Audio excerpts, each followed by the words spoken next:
we're off on another scouting adventure.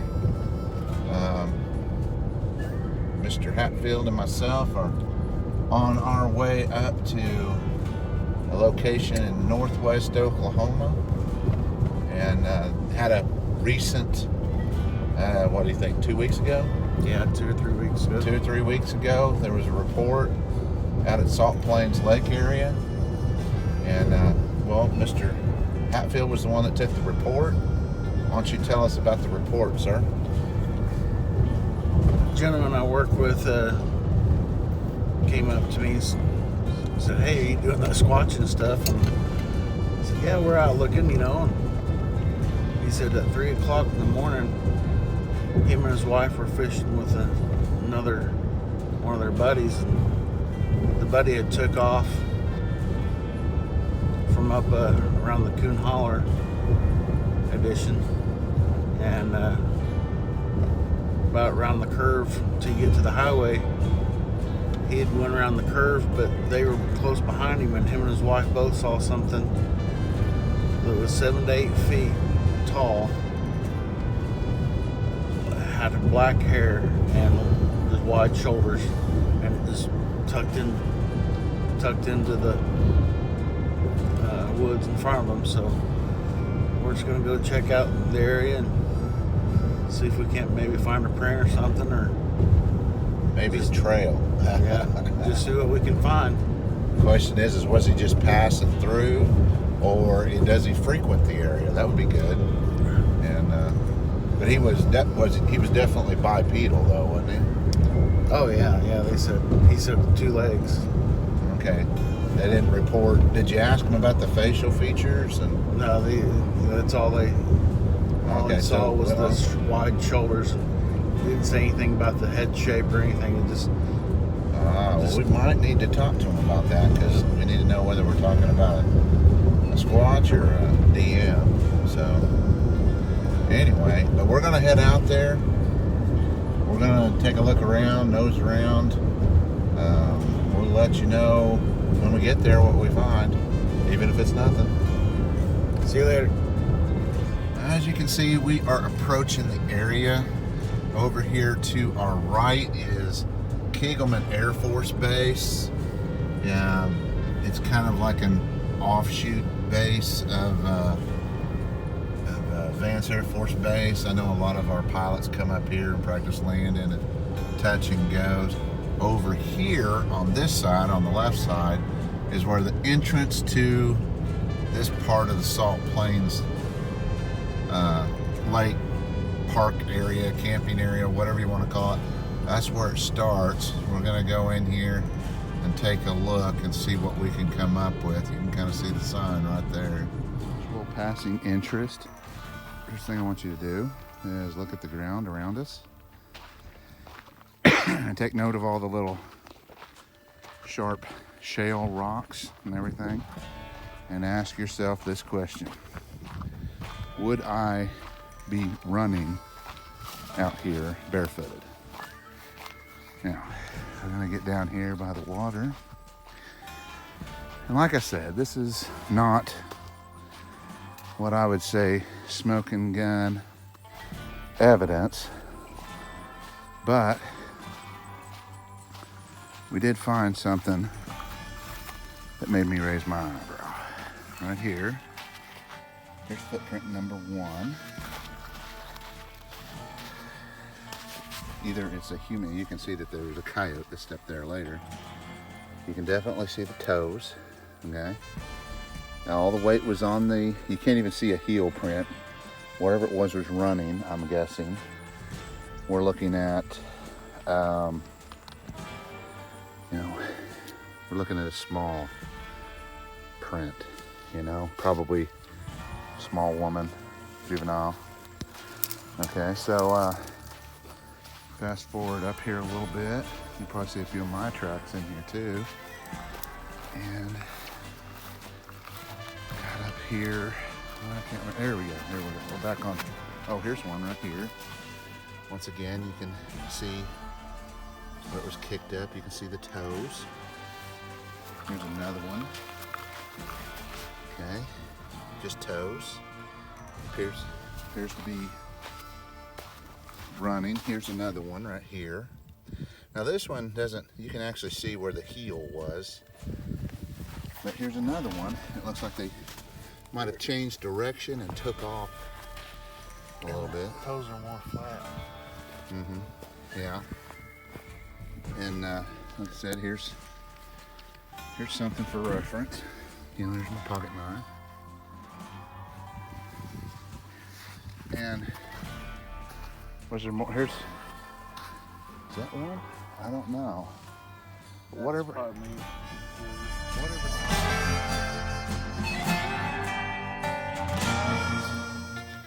Whatever it was running this way, barefooted. I'm not saying that a human would not do this. I'm just saying that I wouldn't. So, anyway, definitely worth thinking about.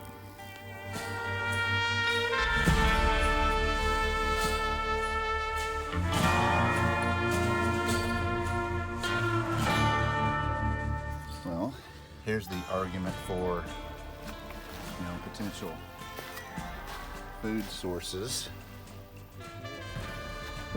Another argument. Oh, yeah. They say, oh, a big old turtle like that make a decent meal, wouldn't it? Yeah. Well, looks like he's been picked clean by other turtles. Looks like he got tangled up in fishing line. That's a tragedy. Humans, it's what we do.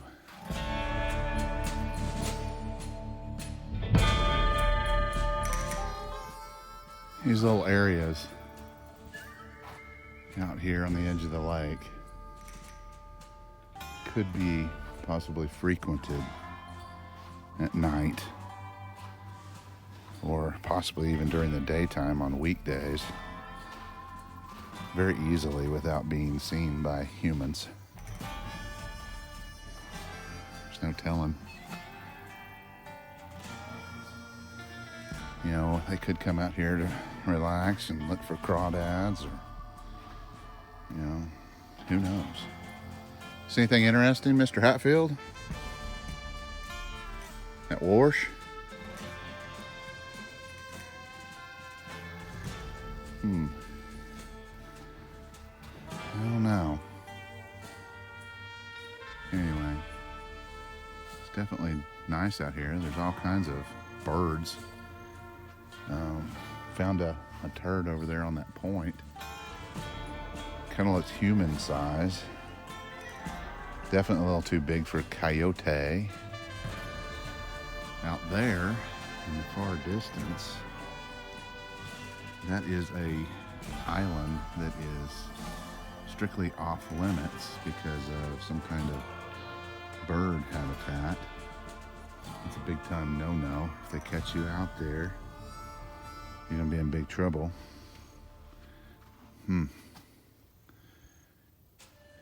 Things that make you go,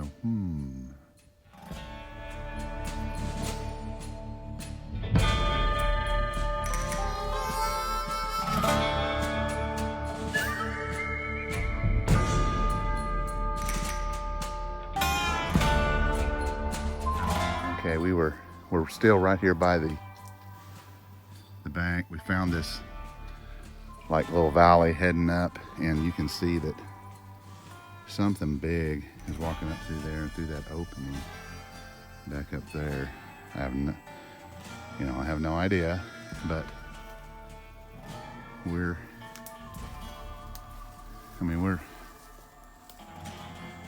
just saying something fairly large, something much bigger than, you know, an armadillo or a coon went through there.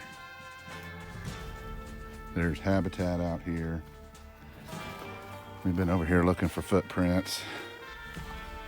Did find this.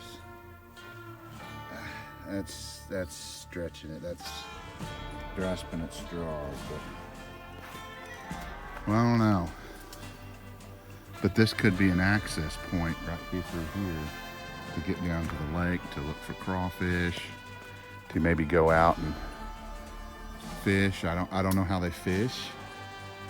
One would think that fishing out of a river for them would be much more productive than a lake, but I don't have the answers. Up until this point, we have not seen any kind of tree breaks or structures or anything of that sort. But we have found some random footprints that could be easily dismissed as people, barefoot people. Interesting. The habitat is definitely here.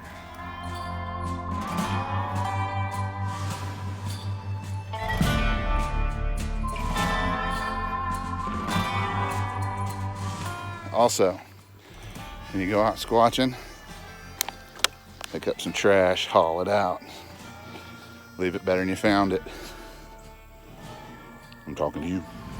We inspected that area down there. No smoking gun, nothing. Over here, you know, we've got some old boys that are fishing down this little pier. This thing's been here forever, since I was a kid. There's a lady over there. This is a good place to catch some fish, mainly because this is about the only place the water has any depth to it. But just take a look around. Look at this area here. I mean, I keep saying it over and over. The habitat is here. You know, it's here. Something could hide here, live here. The food sources are here. Who knows what their shelter requirements are, but somewhere on this road right here is where this man and his wife saw this big creature crossing the road. It was dark, but you know how it is. It seems like every encounter leaves an opportunity for disbelief, or you know, something to take away from the credibility of it. But we don't know exactly where. He said it was on this S-curve area here. I don't know if he's talking about this, but there's multiple trails in and out through here, and there's definitely habitat. So, all right, we're gonna keep looking. We're not done. Now, one of the very first things that I always look for whenever I'm squatching is potential freebie food sources. And this is actually the first dumpster that we've come across over here. But it's over here in this picnic area where I seriously doubt that anybody uses it very much. But we're always on the lookout for dumpsters, especially dumpsters in an area that's close to where people may be cleaning fish, or fish stations, fish cleaning stations. You guys have seen those, right? I think that I think that can literally be like the ringing the dinner bell for these guys. You know, it's fish they don't even have to work for, and they're not as picky as we are. They'll eat it all. Now this dumpster right here by all these cabins could possibly see, you know, a lot of food getting dumped in it, but this is a pretty populated area. I don't know. Potentially is where they saw this big guy. I don't know where it was. There's a lot of, you know, it'd be really hard to find a big game trail going through here and track down where the crossing was. And even the individuals that had the sighting, because it was at night, they might have a hard time determining, is this where the equestrian camp is? Let's go down here and nose around. I don't know that I've ever really been up in here very much. But, I have been up in here.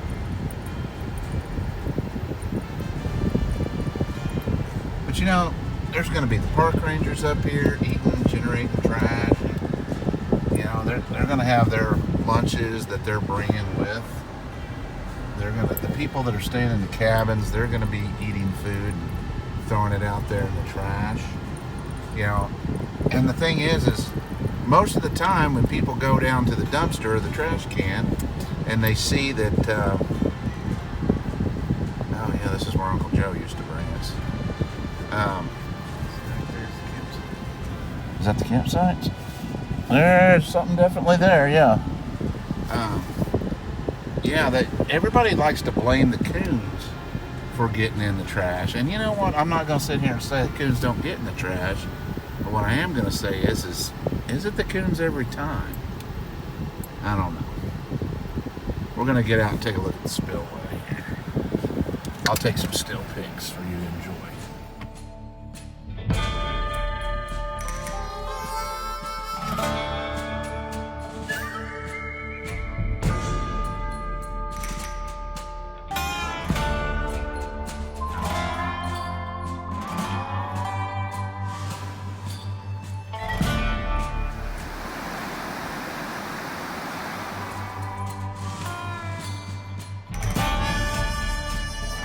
Been driving around and we've been seeing these sand plum bushes everywhere, and you can't even see where the sand plums were. Maybe they went bad, maybe they rotted or whatever. They're just gone. What does that prove? Not a damn thing. Just a peculiar quinky dink. I don't know. What do you guys make of it? You can't even see where there was a single sand plum hanging on there. It's like they've been picked clean. Wow. This is the, by the way, we got in touch with the guy who spotted it. He gave us exact location. I was a little surprised. And apparently this is the exact location right here where he saw the thing cross the road. Right in this area right here.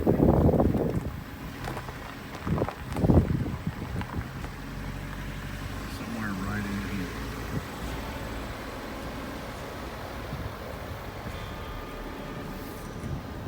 I mean, could have happened. There's plenty of travel routes. Anyway.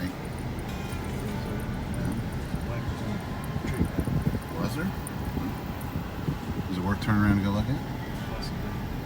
Alright, we'll go look again. Is there any proof? No. But here, first of all, we've got this tree right here in this immediate area where this squatch was reported crossing.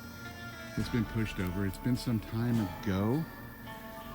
But look up here at this tree limb up here. If you can actually see where it's been twisted and broken off. And then we've got all these limbs down here. There's nothing. The tree that went there is, or the limb that's there is not anywhere close to here. And yeah, I know what you're saying. I'm not saying that this is definite habitat or this is proof. This is not proof. This is, see, look at that. It's just broken off. Here we've got more. Another tree right there. Another tree right pushed over. Yeah. Well, this is, look at this. There's definitely animal movement through here. There's a deer. I'm kind of curious. I want to get over here, take a closer look at this. You know, that's been broken off. It did not, you know, it could have come out of that one. I don't know, but honestly, it looks like this tree branch came from here, possibly. I don't know. But look at that one right there, right in front of us. You know, branches broke off here. I don't know if you can see that. I'm a terrible cameraman. You know, I don't know. This could be a pathway. Look at this one. Here's a fresh one, Jeff. pseudo. Damn. Jeff, come look at this. Here's just broken right off. Broken right off. And there. Horse's hooves all in here. Interesting. This one here is fresh, Jeff. Look at all these trees. They're just busted off at that level. This one's fresh. Came from right here. You know, I mean, it's not propped up in a tree somewhere that's impossible to reach, like some of these. There's another one over there. Got all these limb trees that are facing this way, laying right there, when you break there, yeah, and you know, I'd like to say that proves something, but I don't want to be one of those cryptid investigators that, you know, there's a stick on the ground that had to be from, you know, this looks like is this a bedding area? Look at this, Jeff. Look at how mashed down that is.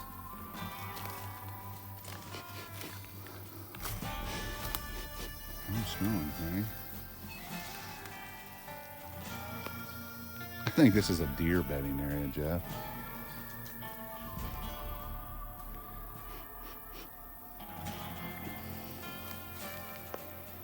I think.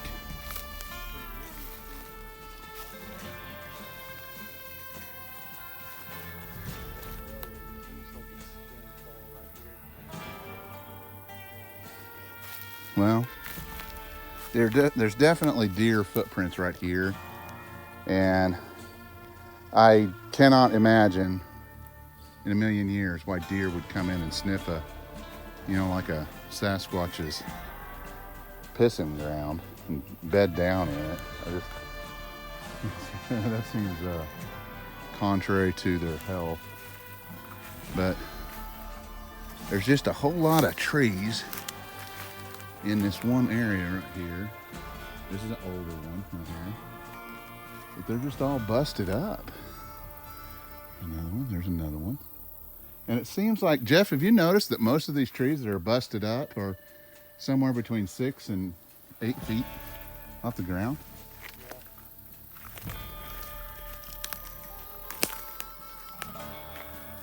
Yeah. Well, I don't know. Your guess is as good as mine. That one's broken off, laying right there. Oddly though, no more than, Jeff's right over here on the other side of the road. Right here, there are no tree breaks. There's no trees broken down. There's no nothing.